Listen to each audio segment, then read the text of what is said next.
Hi everyone, and welcome back to You Remind Me with Marcus and Miss Lou. oh God, I have got Louanna on the pod. Can you not believe it? This is the chosen one. This is the firstborn. This is the first of everything. Everything. So, right, Louanna, tell the listeners a little bit about you. Me, okay, so I am your cousin. Mm-hmm. I'm the eldest cousin Mm-hmm. to a tray load of cousins. Okay, she's claiming that. Okay. There's a lot of us. Yeah, there is. That's yeah. true. It's true. So I'm the oldest. Mm-hmm. Yeah. That's about it, really. I don't know what else to say about myself. Okay. Even though I'm old. She don't look old. Trust me. When you see this video, you'll be like, "Oh, she don't look old at all." Cameras in front. Sorry. I'm not even paying attention to you. I'm like, because hope it's got my angles. Okay, sorry. Yeah. No. So the listeners know, what is your occupation? So I work for the NHS. Mm-hmm. I head up the communications department for my local hospitals. Yes. Do you enjoy it? I do enjoy it. Okay. I enjoy it. I don't enjoy a lot of the time when they see that I work in the hospital, they automatically think I'm a doctor.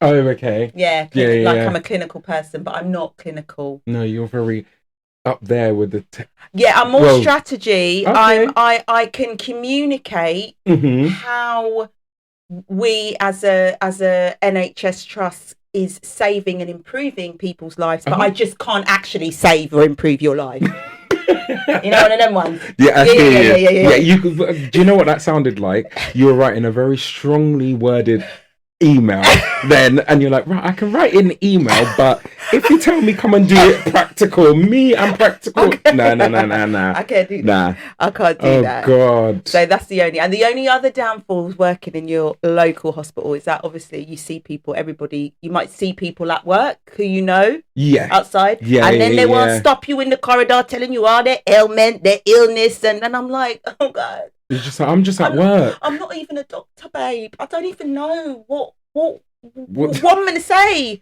All I know is if you want me to direct you to where your appointment's taking place, I'll do that. But I can't do anything else, darling. Well, now we know. Yeah. Now we know. I'm not clinical, babe. But I see everybody from, oh, you're such and such grandchild. Oh, you're such and such And yeah, and I'm like, yeah. It's small hometowns where I used to live because I'm a Londoner. Yeah. You in the big smoke.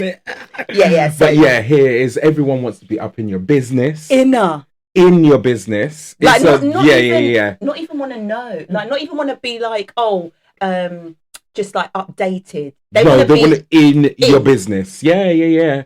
Like the first penetration. In there.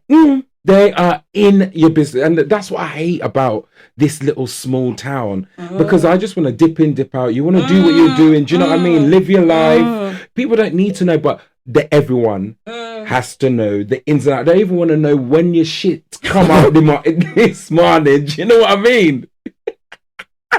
It's true, isn't it? You're like almost okay. You want to know how my bowel movements work? Shit. This is what I said. Bloody hell. Oh. It's a lot but then also sometimes because I've been here for that long, so I moved back. How long have I moved back now? 9 years. Has it been that long? Yeah, 9 years.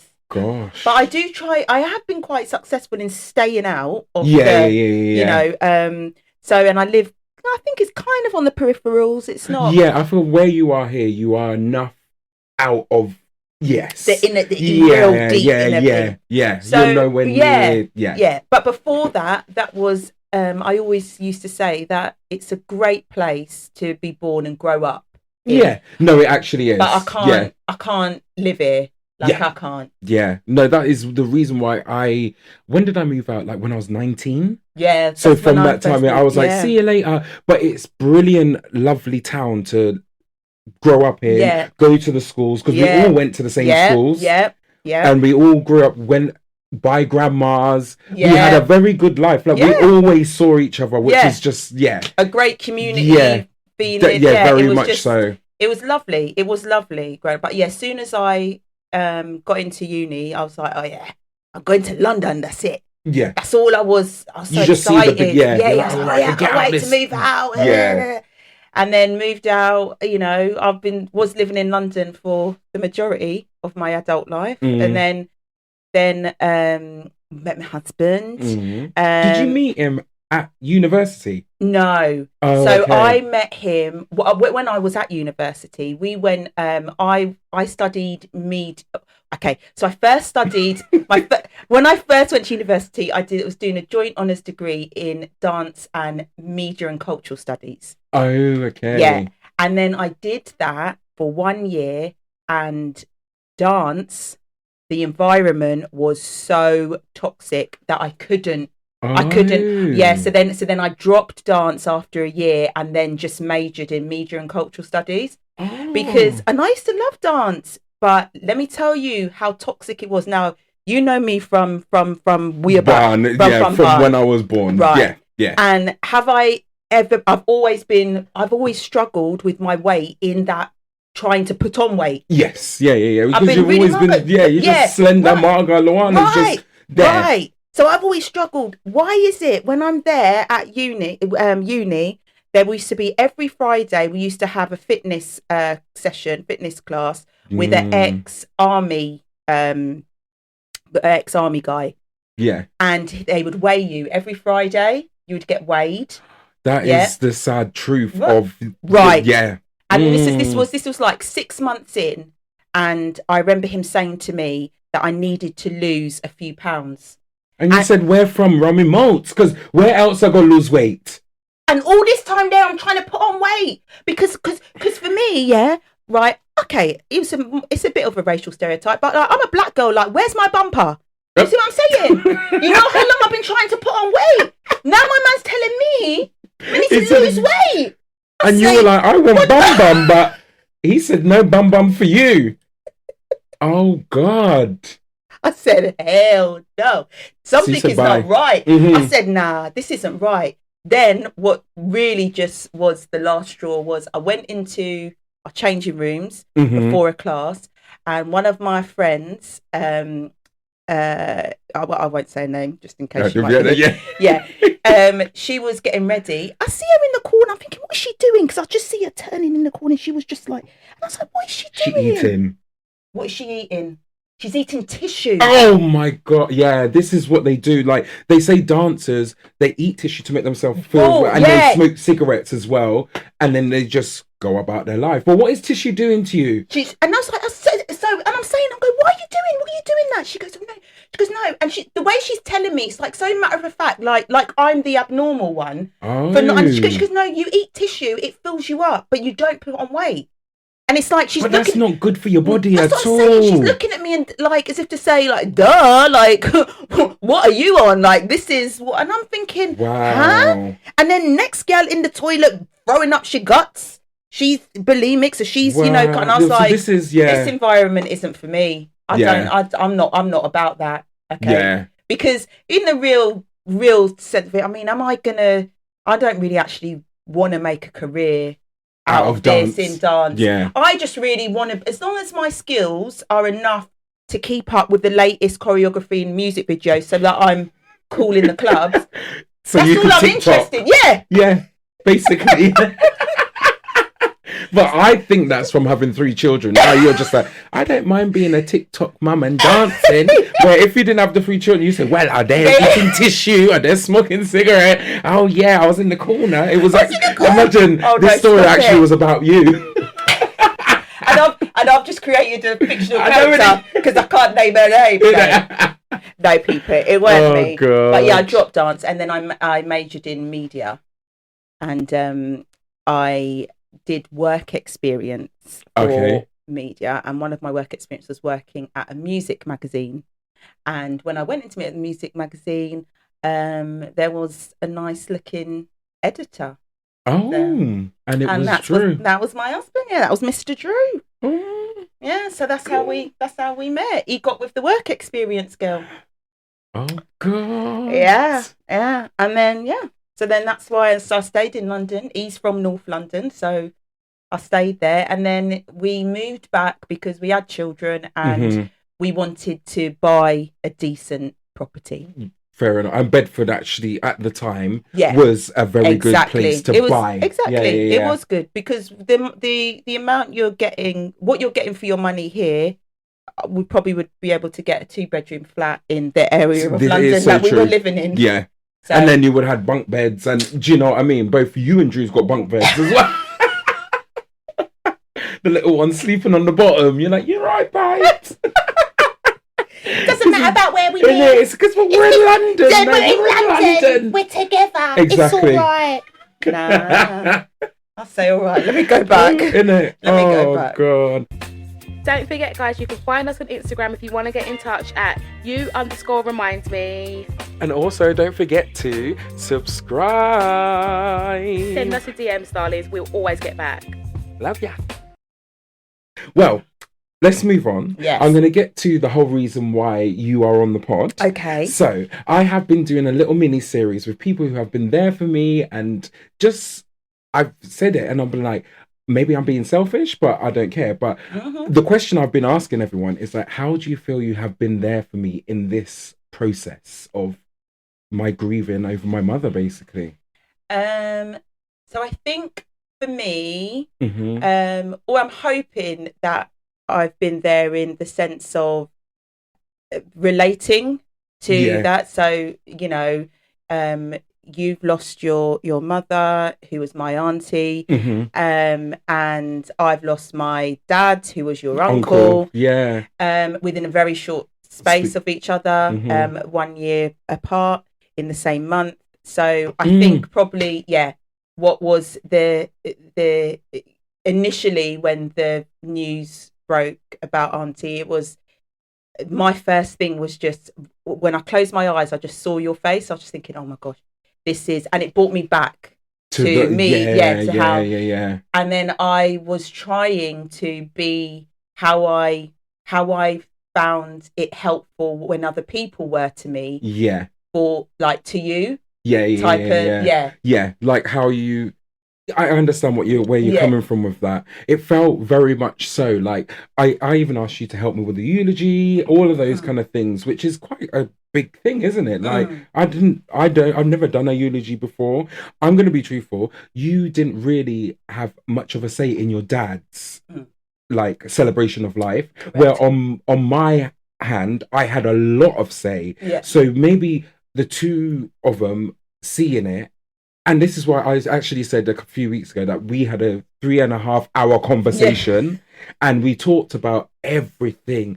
But like out of that has come that we're going to do another celebration with about both of the parents. Yeah. And you're going to have more control, basically. Yeah. And this is what is going to be good about it. Yeah. But going back to everything, like you is a big crier. Oh, yeah. That's why I've got the tissues right here, just in case I'm keeping it together. Yeah, she is a big crier. So I knew when Louanna's around, she's going to cry about things. And then you have to be strong. You literally do have to be strong around them. Like, girl, it's going to be all right. It's going to be all right.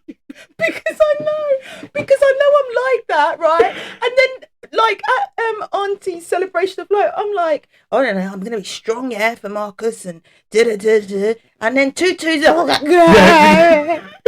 behind the sunglasses, like, I'm not crying, I'm not crying. You remember? And I'm like, Marcus, I'm so sorry. Yeah. God, we shouldn't laugh about this, but it's true. Yeah, it's true. That's what happened. And then Marcus was ending up consoling me. That's all right. Did your mum tell you? She called me. She was bawling down the phone. I had a dream about your mum. And this was like early on. And she's like, Marcus, I'm sorry. I should be consoling you. And I was like, Auntie, it's fine.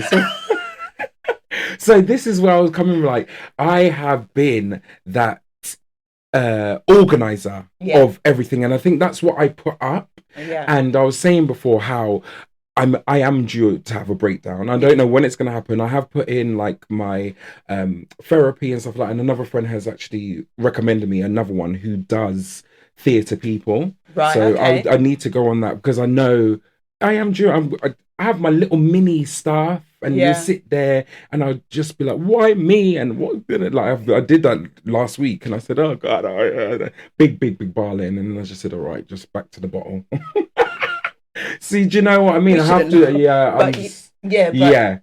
but you have been great, and just as the first cousin, and I just, when you kind of like, you had to include everyone, and I know I included everyone, and and it's just been so nice, actually, out of all of this, how closer everyone has actually become. Yeah. Like, our other cousin, he actually texted me yesterday, he was like, from your mum passing, I know it's horrible, but you've helped me. And I was like, really? I didn't know I've done this. He's like, yeah, you have helped me through my mental health kind of issues. And I was like, oh, okay. You're like, but we have got closer. Nicholas. Oh. Yeah. So don't go and cry.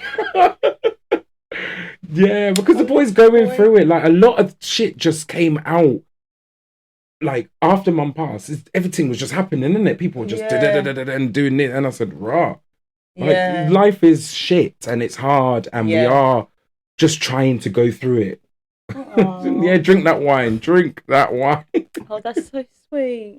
Oh, my little cousin. I know. We're all adults, but we all are just got to be there for each other. And we all go through the mental health. We go through everything. It's true. Oh. Like, on the other week, Ricky's birthday, when Nicholas sent that photo in the group chat of all of you guys. Oh God, yeah. That got me. Did it actually? Yeah, it got me. Oh my God. It was the picture, and then just obviously catapulted me back to those times. Because that was someone's wedding.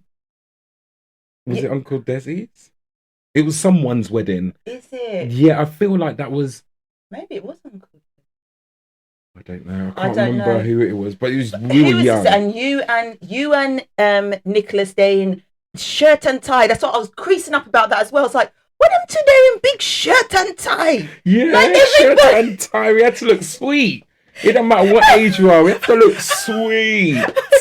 I was like, oh, look at them. Oh, them times there. They used to terrorize my skin. All of them except for LB. Oh, stop accepting LB. It was. LB was still bad breed, you know. Okay, but it wasn't to me. He never used to terrorize me. You, Nicholas, and me, Ricky. I was the sweetest of the sweet.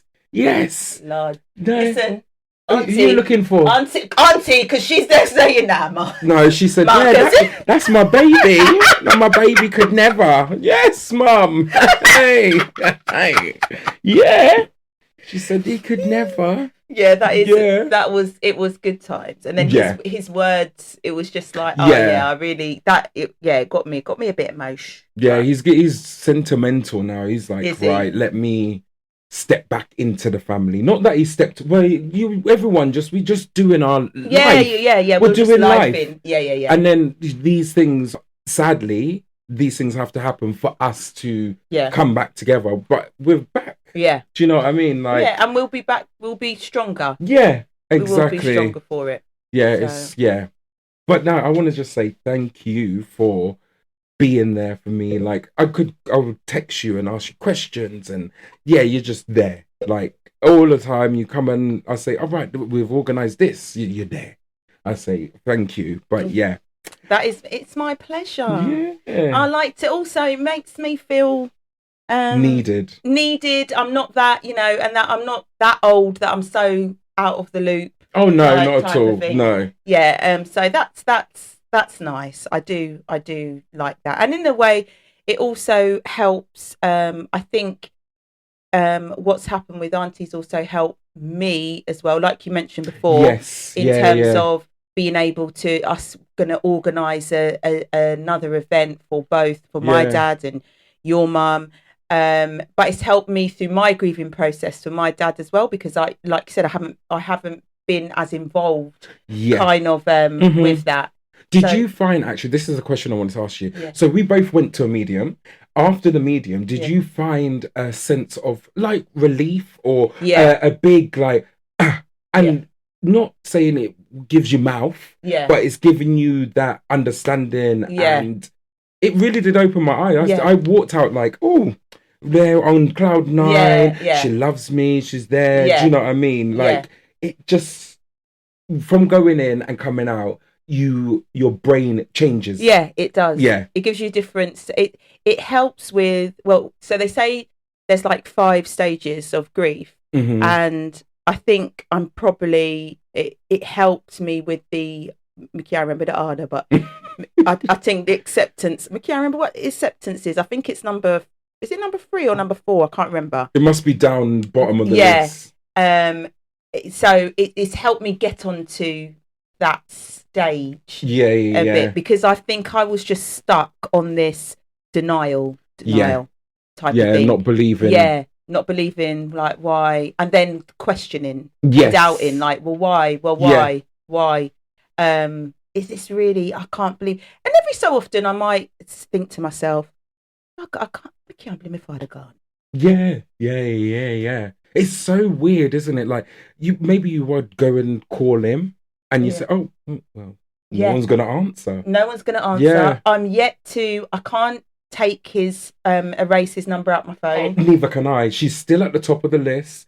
I don't know who's got that O2 number now, because that's been cut off, but that number's still there. I remember I've still got like a few voice notes as well. Yeah. Just to hear the voice. Yeah. I said, oh God, but it's weird, isn't it? Yeah. There's things you just can't. I can't do. So it's that I can't take the number out, even though it can be a trigger when I see it. Yes. But then, so I'm like, do you want to just take the number out? Like, because you're just triggering yourself. But I can't. I literally can't do it. Yeah.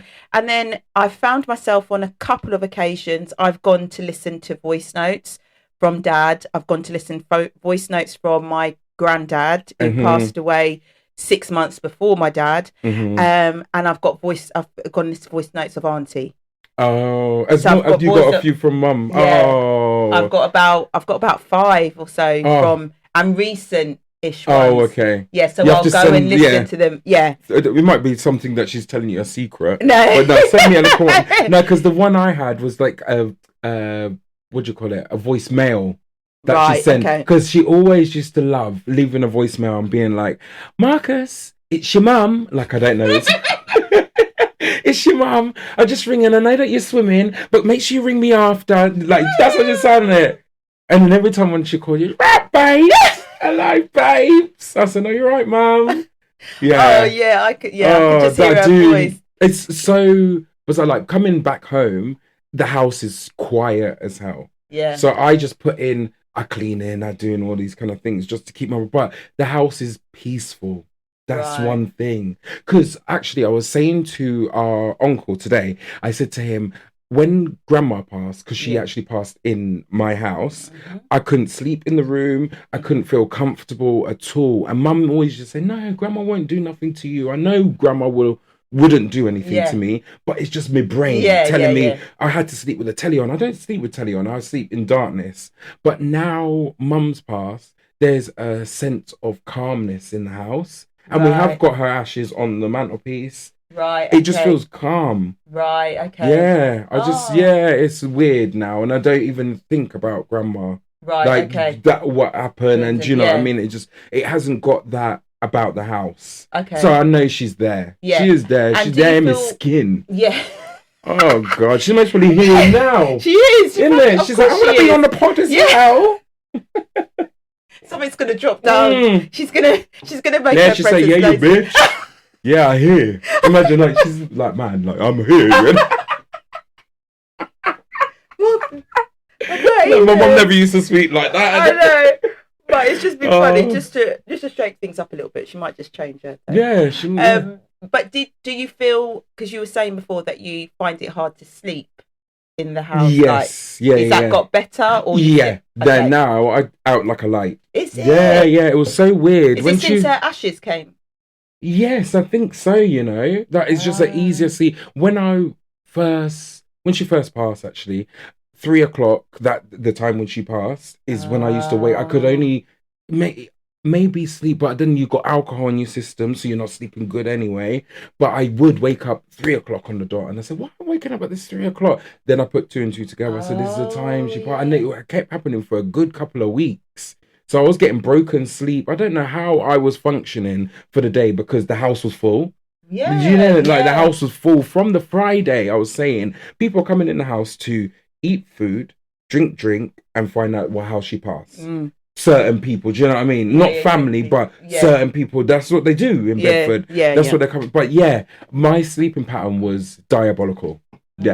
But then you function in the day because I had to be there for my dad. We had to go and get a death certificate. We had to go and do this. There was so much to do. There's a lot. I said, how? This is a full-time job. It is. Like, my whole life stopped, but I still felt like I was doing a full-time work. It's true. I said, what the hell? It's a lot. I only really know that from my granddad, my granddad on my mum's side.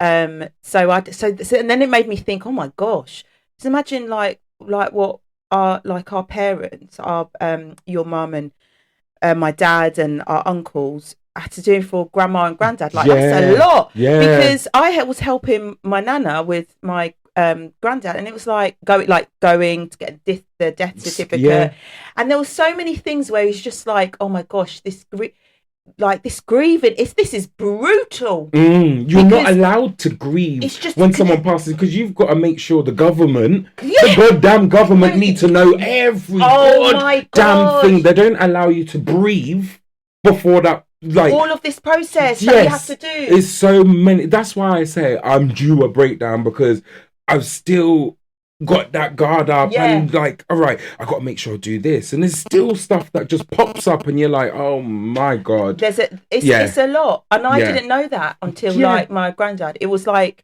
and I was like, oh, hold on, what? I've got to contact Inland Revenue. What? I mean, I think what? You've got to contact them, and they say, oh, they give you that. Tell all. It's who's it telling? Because you, granddad's still getting post through the door. This is triggering my nana, and then you know she's in no state. She's elderly. She's not in no state. And then she's seeing his name there. Oh God, no, he should still be here. Right. It all triggers. There's a lot. There's so much kind of to do, and then so I've never been a massive fan of. Like all the everybody coming round to your house. No, I don't. All that. I'm not a fan of that. The one who's like, no, I'm not in, and the lights on. I was like, I'm not a fan, because I don't. That's not when is it in though that immediate time after you pass is because there is like shitloads of stuff to do. That's not actually when you really need people. You need them after your celebration of life, after everything's done.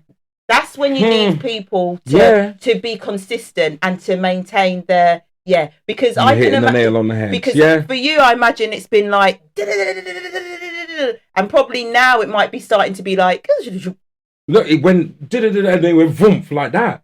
It's silent in the house. You know, when you get so used to someone knocking on the door, there's not anyone knocking on the door anymore. No one is. Although obviously family and stuff, Dad has got like Auntie Janet up the road who will come and see him, but people are not knocking how they used to knock. Like, and I feel bad for him because he's alone. He's just up in that house. Like, he must be like, oh God. And then I do find him like he went and ate his dinner where Mum sits in the kitchen, you know, where she always used to sit. He's there eating his dinner there. He does. I can tell he's really missing her, but he can't show his emotions. And I will say to him, how are you? What's going on? And he'll be like, I miss her like cooked food. And I said, this bullshit answer. Sorry. Dude, wait. No, but this... You got to give me notice. No, I know, but he's kind of... Like, I know that's the way he's trying to get through it, but come on now, don't compare your wife to food, and do you know what I mean? But that is the way he's trying to cope. But he is sitting down where she smoked at the end of the thing there, and then he will go and lay on the sofa and then watch his telly, watch a film or whatever. Oh. But yeah, he must miss it because them two used to watch EastEnders, Coronation Street, Emmerdale. And then that's before Mum's watched Hollyoaks. She's watching all things. They were living old people's life, man. So what didn't she watch? She watched everything. I don't think she watched Doctors. No, but it didn't. When Grandma was here... they watched kind of rubbish on telly. And Grandma loved The Chase. So the telly was on the whole day. The telly is never off. It was never off. They're just watching all... I said...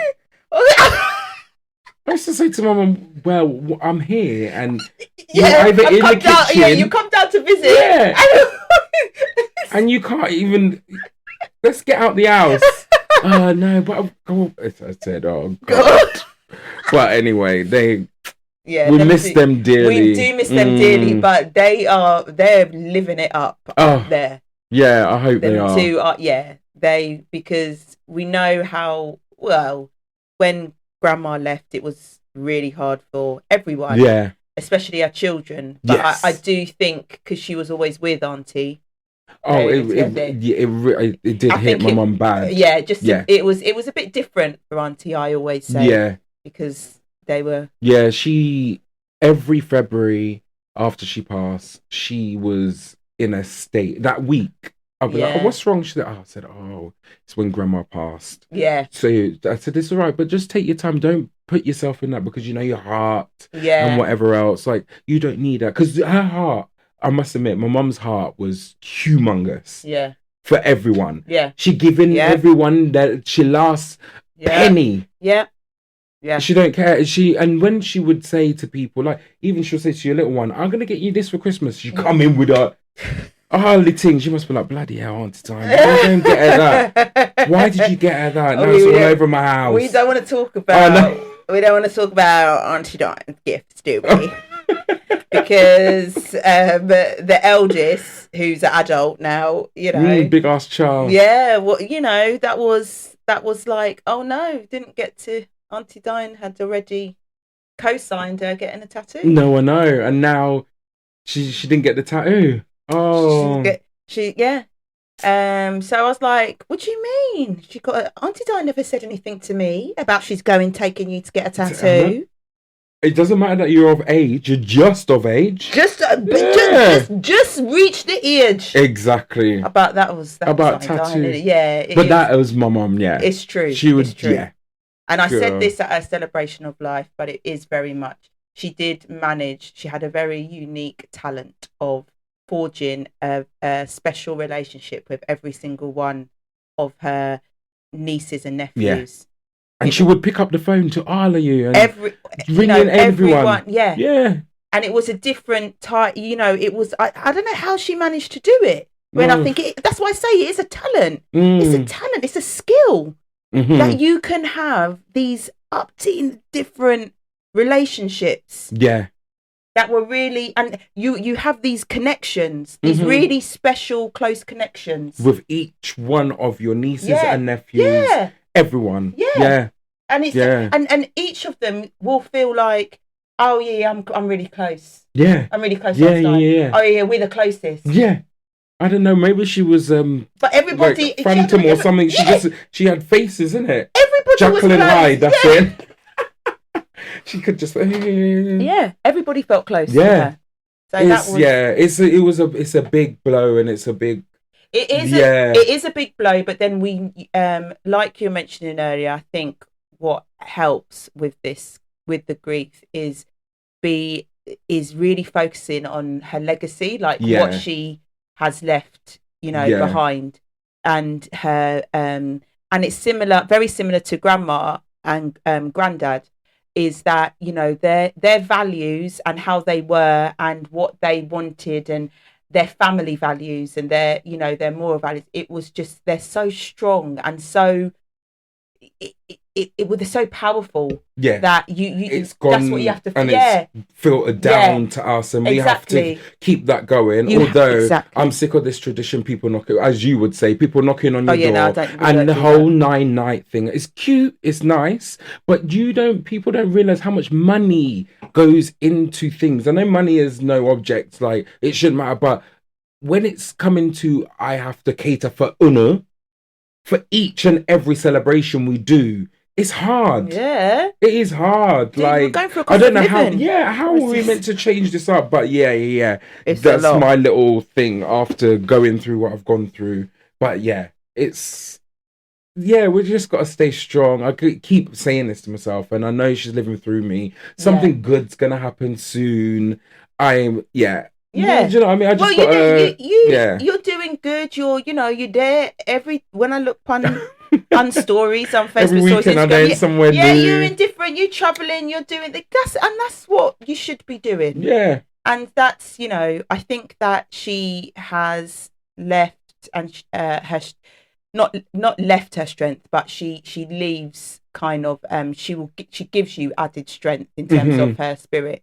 She was so large in life in terms of her personality and her love for everybody, especially her family, and making new family. But she also had the unique ability of bringing people in outside of the family to family and making them feel like they are actually the family. Yeah, it's so true, isn't it? Now sometimes to family members, it's like, I don't know, but she's my auntie. Yeah. But then they're like, I'm like, well, she was mine. Yeah. She was actually mine. I said, okay, Mom. Yeah, but that is a good thing. Yeah, it's a good thing. It's a great thing to be that you're able to do that. And then because her personality was so large in life, we've got like it's almost like an ocean of memories. Like it's just never ending. Yeah. That you can always fall back on, and I'll always see. I'll get emotional. I might think, oh my gosh, how is it that dad and auntie are not here? Yeah. How and so close to each other? Like, how are they not here? And then I will think of something with auntie, and then I'll be like, I'll laugh because it's a funny memory. Yeah. But I think that's maybe how she wants to be remembered in people's, where you would obviously start barling down, and the person says, cry. Do you know what I mean? That's how I feel. But my mum's soul must be there and being like, girl, don't worry, look at me now, walking good. And then with my mother, my father, my everyone's brother, around us, and we've got the bloody, what's it called, that dog. What's the dog? German Shepherd. Oh, the German Shepherd. The bloody we don't know. This is from the medium. So the medium was like, there's a dog here. It's a German Shepherd. Up to now, me and Louanna still don't know who this German Shepherd is. And how they said it. He said it in both of ours. Yeah. And he doesn't know that we're related. Is there. He doesn't know that we're related. No. So I don't know why. I don't know who this German Shepherd. I can't wait to go back to this medium in next year and be like, who's this German Shepherd?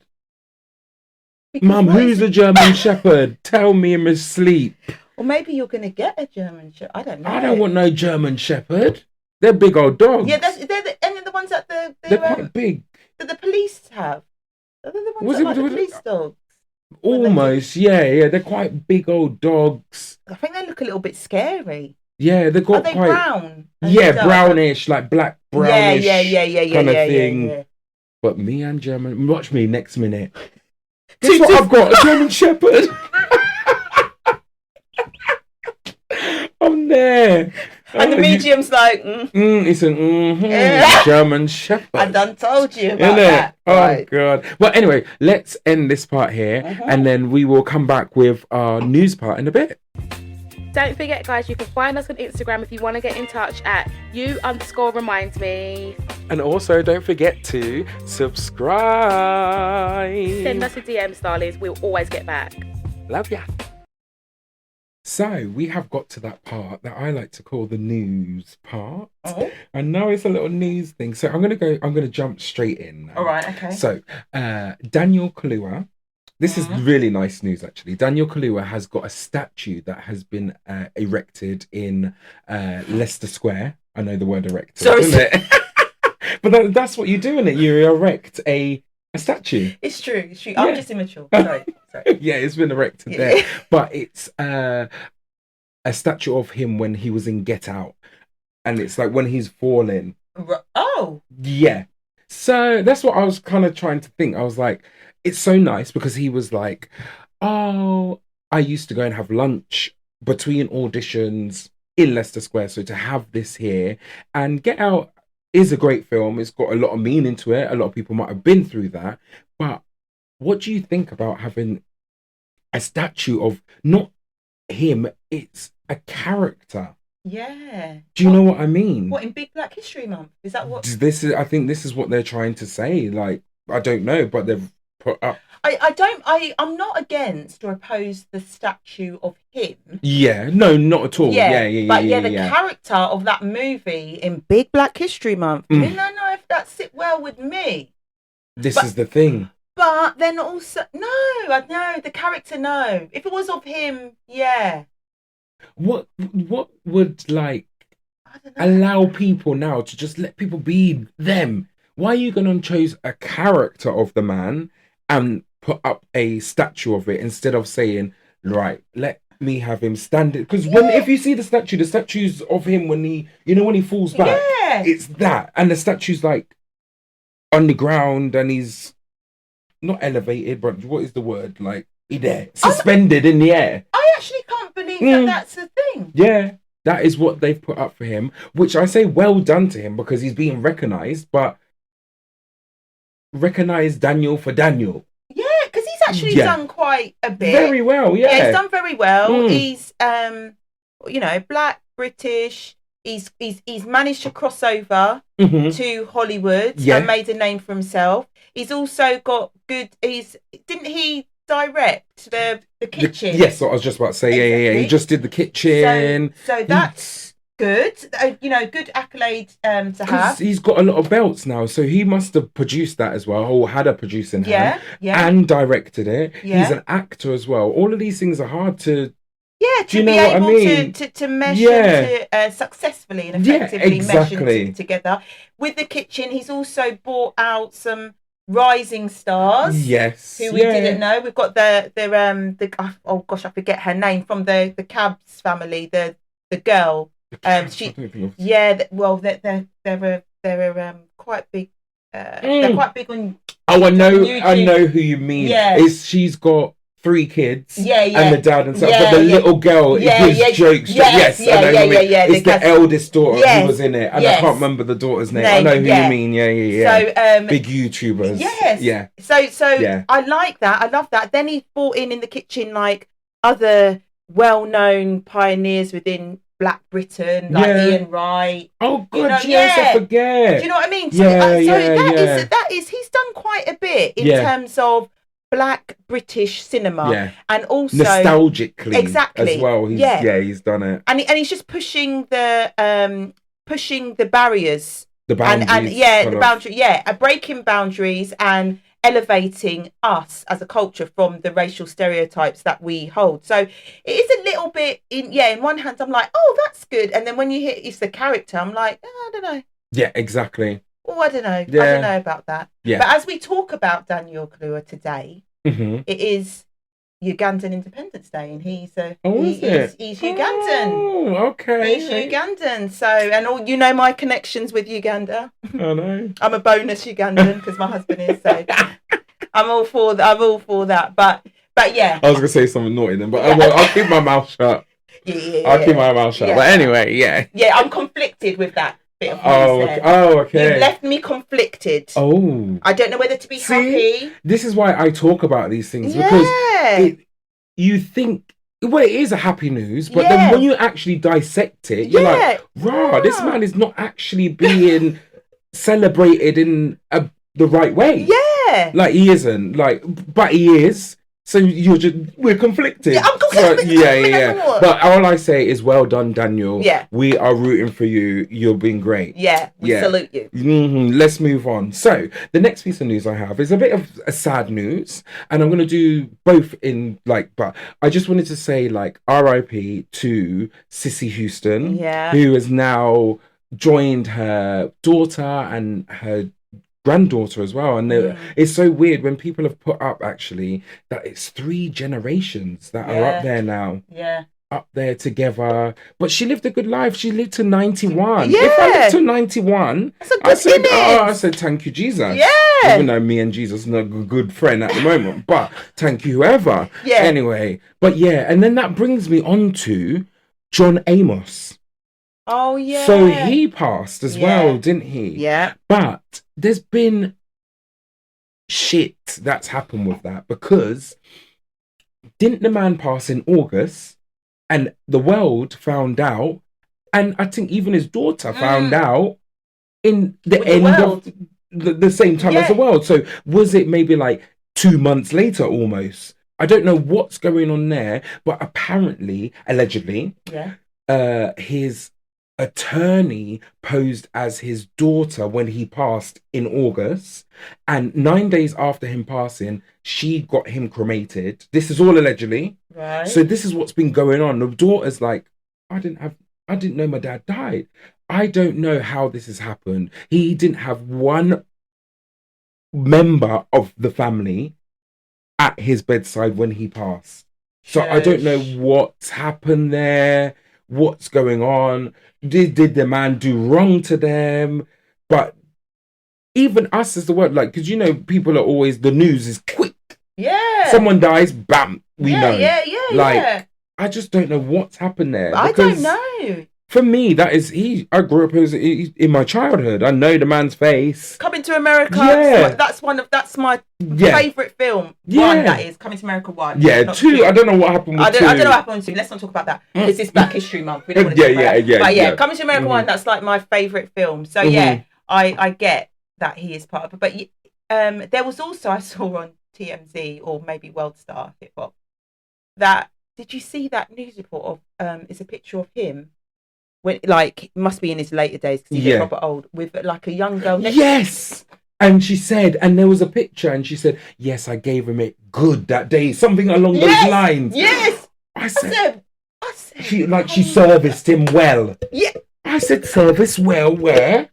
Well, he must have been, like, his pension must have been on hookers. Sorry, God rest your soul, but it could have been on hookers. That whole pension. I said, what passing through here? Because, well, he had a good time, innit? He had a good time. Well, with men, it's different. We can get it up. Well, unless you have erectile dysfunction. But yeah, and he could still lay seed. Imagine he laid seed in her.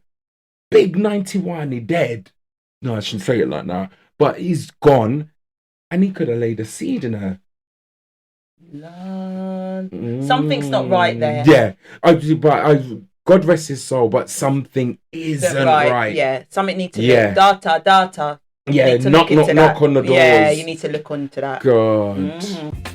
Don't forget, guys, you can find us on Instagram if you want to get in touch at you_reminds_me. And also, don't forget to subscribe. Send us a DM, darlings. We'll always get back. Love ya. Right, let me move on to another little bit of news. So, I have been talking about this for the last couple of weeks. P. Diddy, and I know you have.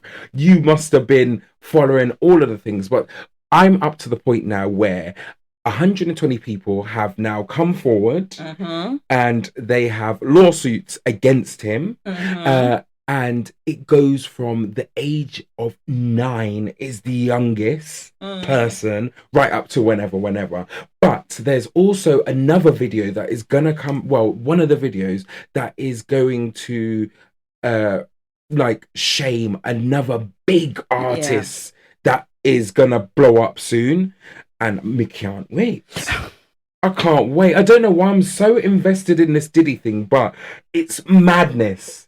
It's madness. It is madness what the man is doing. And did you hear, like, I spoke about it last week, actually, Tootsie, the drug that he is hooked on. And this is the drug. Like, what is Tootsie? It's like Tootsie. It's like a pink drug. It's a mixture of coke, all of them kind of things. It's got loads of things in it. I think it's got a little bit of crack in there. And apparently, if you go and blow it in someone's face, it's that strong that people lose their senses. And this is how he was able to do what he did to people. That video, one of the videos actually that stands out for me is the Meek Mill video where he's getting walked by Diddy, isn't he? He's getting his back doors knocked through. He's getting them there. Like, it's a lot. Meek can never come. He can't do nothing now. Like Meek can never come out with nothing. Like, no one's. Yeah, everyone's just like, no. Meek, just make your music and do what you're doing. Yeah, you're Diddy bitch. Like, no one's even trying to take you seriously. Oh God. Yeah, it's true. It's true. Yeah. But yeah, the whole Diddy situation, when you do look back at previous videos, previous programs, like was a massive fan of Making the Band. Oh, me too. That was the best That thing. was the best. But then when you look back at things now, you're like, oh, yeah, that ain't right. When you look back at past interviews, like with Justin Bieber, you're like, I don't know if that actually looks legit, kind of right now. Yeah. But what I'm saying is, I've managed to. It took me a long time to completely wipe out R. Kelly from my music catalogue. Oh, that's hard though, isn't it? Because I miss Happy People. I miss Trapped in a Closet. I miss all of them things, but we can't listen to it now. No, I can't, because and now you're gonna have to do the same for Diddy. Right, that's what I'm saying. So what I'm saying now, I'm so frustrated, because I'm like, at this day and age, and then with all of these extra celebrities that is going to be pulled into it, who the backside am I going to listen to? Just the fresh air, and do you know what I mean? White noise. You're gonna have to listen to white noise. I'm gonna have to start listening to flipping techno. Yeah. Or trance, because who? D&B, drum and bass, and be in there back. That's what I'm gonna have to listen to, because all of my 90s catalogue it's gone. Yeah. It's gonna be gone. They were all fiddlers. But do you know what? They're even like allegedly saying that it goes right back to Aaliyah. Yeah. And I said, really? Yeah. And so what is funny, Aaliyah died on the 25th. Left Eye died on the 25th. Michael Jackson died on the 25th. They all died on the 25th. I don't know if that's something, but everyone just jumps on anything. But this is what I'm hearing. Like, they're like, this is not right. Dude, the man was taken. And then obviously recent news as well, that I forget his name now. I can't bring news and not say it, but it's the guy who killed Tupac. They've found him now. Oh, right. And I forgot his name, but yeah, he's confessed to that. But they're also saying Diddy paid him £1 million to kill Tupac. Yeah. Because they were rival sides, they were rival. Yeah. But I, which again, I don't know, and I spoke about this on me and Mr. Drew's pod was... Yeah, we'll have to hype that up at the end. We'll tell you how to get to that. Yeah. But there is allegedly the book, the kind of excerpts from the book that Kim Porter... Yes. Yeah. Which then does mention the fact that Diddy had, he was affiliated. With the death. Yeah, because he didn't like the fact that Tupac and Biggie were friends, and they wanted to create a music label together. Yes. Yeah. So because he had Bad Boys, and then I can't remember the other label. It was another label, and then Biggie and Tupac was we want to come away from that. And apparently, well, it's true, the music industry has a big hold on people, and they can make people famous if they choose so. So the reason, actually going back, the reason why they're saying Aaliyah passed, because she would have been bigger than Beyonce. So you have to take out that person, and that's why Beyonce is who she is, allegedly. Oh gosh, it's a lot, isn't it? It's a lot. All of this speculation is okay. Yeah, it's all crazy, but that Diddy story will go on for months. Yeah, So yeah, he obviously has not got bail, and I don't even know what's going to happen to the man. So I don't know. Yeah. I just know that he's finished. Yeah, it's a done deal for him now. But it's whether he goes down singing, other people letting other people, or whether he doesn't actually make it to sing. Because apparently he's meant to be dealing with some really powerful...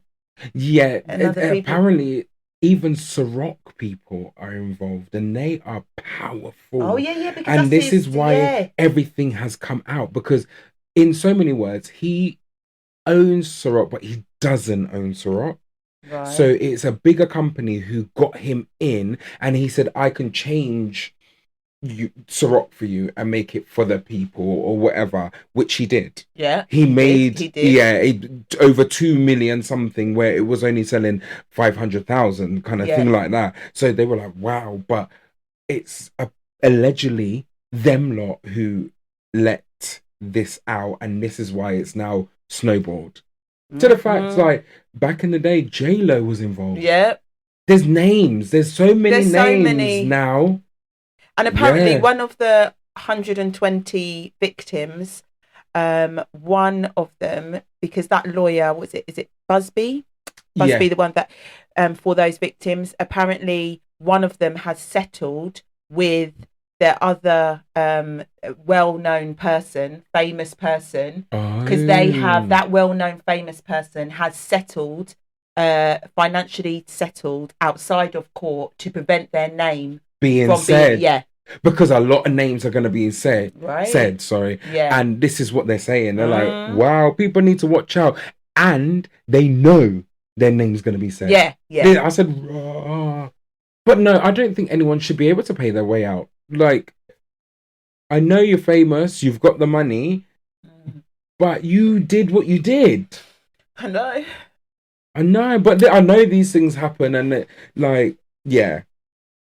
they have to have fun in it, and but there's having fun, and there's going and do things to other people's children. What's this going? I don't know what. I don't know what it. Also, how old was he? How old was Justin Bieber when he was? Is he 13 or? I don't know. He was young and in like 12, 13. So why did the mum or dad let him? Well, spend 48 hours with Diddy, and then people also say, why did Usher allow that? Yeah, but then Usher apparently was meant to be a victim. Yeah, as well. So then, after what he has experienced, why would he then allow that? Yeah, but it could be as big as P. Diddy was at the top. So if Justin didn't do what he did, he wouldn't be as big of an artist that he is now. Yeah, it's bad, isn't it? Like but that boy you sleep your way to the top. That is bad, man. Or you get effed the way to the top. Do you know what I mean? Like, it's horrible. Like, I bet there's a lot of people who are wishing to be in this music industry, but it will never be famous because they said no, and I don't want to do that. Like, even Rihanna, when Jay-Z and stuff, he said there's two ways you're gonna leave. You're gonna when she was signing her first contract, you either leave and sign this contract, you can go out the door, or if you say no, this building is a 11-story building, almost saying that I will kill you if you don't sign. Of course, Rihanna signed. Look at her now. I'm surprised she's not involved. Well, you don't know. It might come out. Let's hope. I hope she's not, because she's just having certain her children. Names that I'm just praying. Yeah. Are just not gonna be.